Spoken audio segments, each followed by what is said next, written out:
आता बघूया टॉप 9 मोठ्या बातम्या। न्यायालयाच्या आदेशाचा अवमान करणाऱ्या मुजोर महेंद्र संकलेचाची गाडी जप्त, तर यासह शिवाजी पार्क पोलीस ठाण्यामध्ये गुन्हाही दाखल। संकलेचानं दादरमध्ये येऊन गाडीच्या टपावर कबुतरांना खाद्य दिलं होतं। मुंबईमध्ये कबूतरखान्यांमध्ये खाद्य देणाऱ्यांवर कारवाई सुरूच। कबुतरांना खाद्य घातल्याप्रकरणी आतापर्यंत 173 जणांना दंड। नियमांचं सर्वाधिक उल्लंघन दादर कबूतरखान्याजवळच। पुण्यातील कबुतरांच्या खाद्यबंदीचा वाद आता थेट उच्च न्यायालयात। कबुतरांना खाद्य न देण्याच्या आदेशाविरोधात शाश्वत फाउंडेशनकडून याचिका दाखल। पुण्यामध्ये 20 सार्वजनिक ठिकाणी कबुतरांना खाद्य टाकण्यास बंदी। मुंबईतील छत्रपती शिवाजी महाराज आंतरराष्ट्रीय विमानतळावरील इंटरनेट व्यवस्था ठप्प, तर चेक इन आणि बोर्डिंगची प्रक्रिया मॅन्युअल पद्धतीनं सुरू। एअरपोर्टवर प्रवाशांची मोठी गर्दी।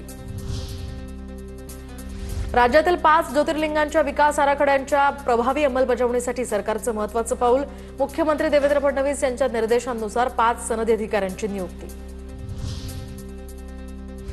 वाढवण बंदर फ्रेट कॉरिडॉरनं आता समृद्धी महामार्गाला जोडणार। प्रकल्पासाठी ओडकोकडून 1500 कोटींचं कर्ज उभारण्यात येणार। कर्जासह 2528 कोटींच्या तरतुदीला सुद्धा मंत्रिमंडळात मान्यता। नागपुरात 2 दिवसीय महसूल परिषद संपन्न। तंत्रज्ञानाच्या बळावर महसूल विभाग अधिक सक्षम करणार। मुख्यमंत्री फडणवीसांकडून विश्वास व्यक्त।